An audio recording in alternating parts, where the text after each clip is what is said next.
When I first heard my mom was remarrying, I was indifferent. I had no particular attachment to the idea of a stepfather, having been without one for most of my life. It wasn't that I resented my mom for moving on from dad. He had left long ago, and their split was just another thing in the long list of losses that shaped my childhood. Still, I thought nothing much would change with the arrival of Michael, her new husband. But it did, more than I could have imagined. I still lived at home, having recently started working and saving for my own place. I didn't mind the living situation, as Mom and I had an unspoken understanding about each other's space. She worked long hours, and I had my routines, dinner at the kitchen table, alone most nights, because she didn't get home until late. It had been that way for years. But when Michael moved in, everything began to shift. At first, it was small things, a change in the grocery list, subtle adjustments to the house. The kitchen cupboards were rearranged, and my room felt less like mine with every passing day. The air had grown thick with his presence, though he and I rarely exchanged words. He was polite, distant, always busy with something, and I stayed out of his way, until that one night.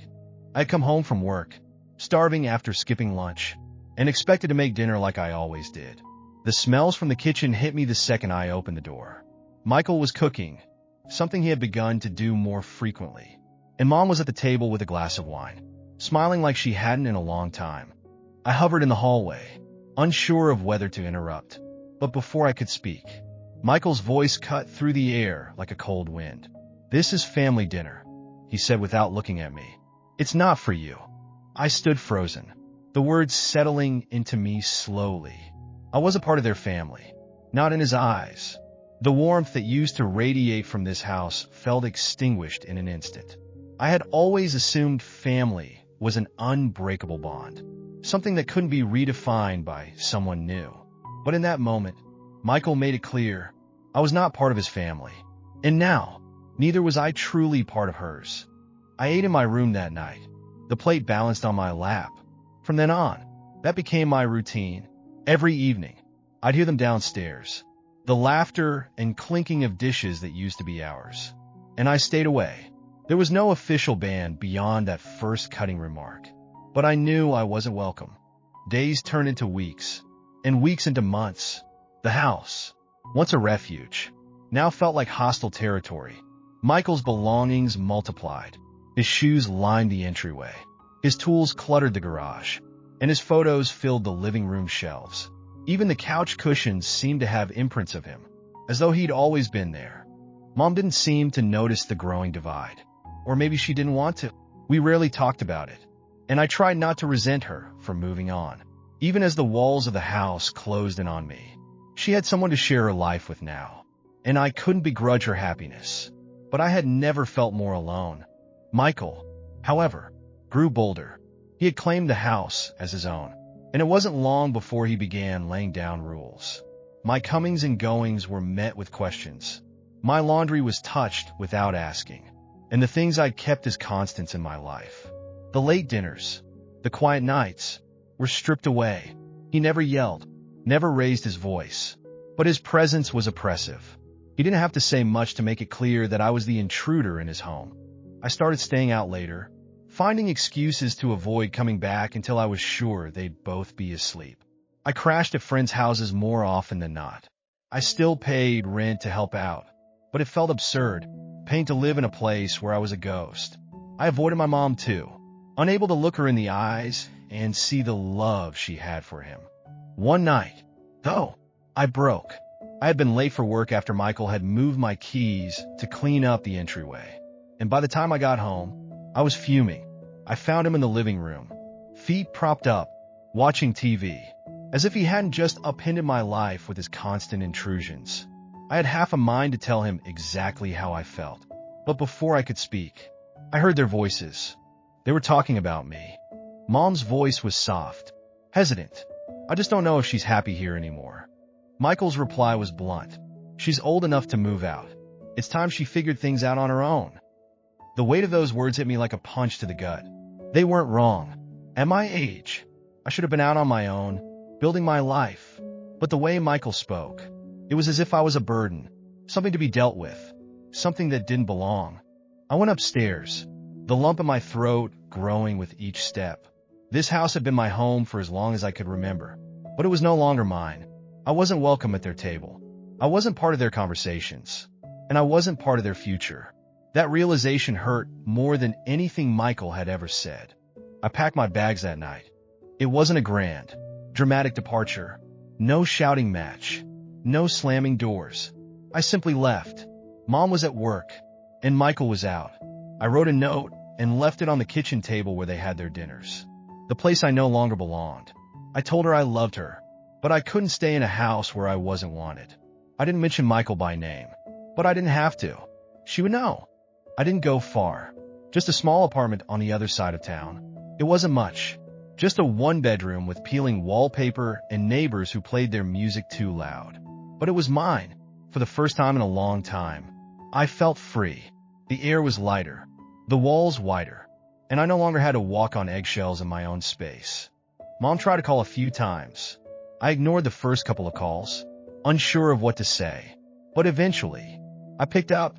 Her voice was strained, filled with the same worry it had held since Michael entered our lives. "I miss you," she said. "Come home." I wanted to. I wanted to be that little girl who could crawl into her mother's arms and forget the world. But that little girl was gone, and the woman I was becoming couldn't go back. Not while he was there, not while I was still unwelcome at the table. I told her I couldn't. Not right now. Maybe someday. Maybe when things changed. But for now, I needed space. She cried, and I felt my heart twist with guilt. But I knew I couldn't let that pull me back. It's been months since I left. I built my routines again. Dinners alone at my tiny kitchen table. The quiet hum of the world moving on around me. It's not perfect, and it's not always easy. But it's mine. Michael still lives in the house I grew up in. He still sits at the head of the table, where I used to imagine Dad would sit again someday. But I know now that the past is just that. The past. The house isn't mine anymore, and neither is the family that sits around that table. But I have my own space now, and that's enough for me. Let me know if you'd like to refine this or explore any specific parts of the narrative. Months passed, and I grew accustomed to my new life. The loneliness that gnawed at me in the beginning started to dull. I wasn't happy, not fully, but I had space to breathe, to be.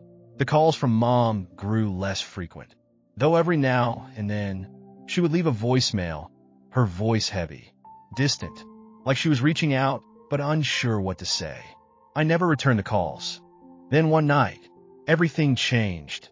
It was a Friday evening, and I had just gotten home from work. I was standing in the kitchen, heating up leftovers, when there was a loud knock at the door. My heart leapt. I wasn't expecting anyone. The knocks became more insistent, faster. I hesitated, my hand trembling as I reached for the knob. When I opened the door, Mom was standing there, her eyes wild with fear. "He's gone," she cried, her voice breaking as she stumbled into my apartment. I froze, unsure of what she meant. Gone? Did she mean Michael? Had he left her? But the look in her eyes told me something much worse had happened. "Gone where?" I asked, my voice shaking as the words came out. "Michael, he's been taken," she gasped. "They came for him. They know." Before I could process her words, everything unfolded in a chaotic blur. She explained, through sobs and panic, that Michael hadn't just been a man who entered our lives and disrupted it. He had been hiding something, a past he had kept secret from her, from all of us. Apparently, Michael had been involved in some shady dealings before he met my mom. Something criminal, money laundering, fraud. It wasn't clear to me in her panicked state. But now, his past had finally caught up to him. The people he had crossed, dangerous people, had come for him. I stood there, frozen, as the reality of her words settled over me. This man who had waltzed into my life, tore my family apart, and made me feel unwelcome in my own home was not just a controlling, overbearing stepfather. He was someone dangerous. And now, he was gone. They said they'll come after us too. After me. Mom sobbed, gripping my arm as if her life depended on it. They know everything. I didn't know. I swear, I didn't know who he really was. My blood turned cold. For months, I had resented him. hated him for what he did to me, to our family. And now, the threat he had brought into our lives had spiraled beyond control. My mother was now entangled in whatever mess he had created, and so was I. In that moment, all the bitterness, all the anger I had felt melted away, replaced by a cold, hard fear. This was no longer about family dinners or hurt feelings. This was about survival. The phone rang then, piercing the tense silence that had settled between us. Mom jumped, her eyes wide with terror as she looked at me. I didn't want to answer, but something compelled me to pick it up. The moment I lifted the receiver to my ear, I heard a low voice. "You're next," it whispered, before the line went dead.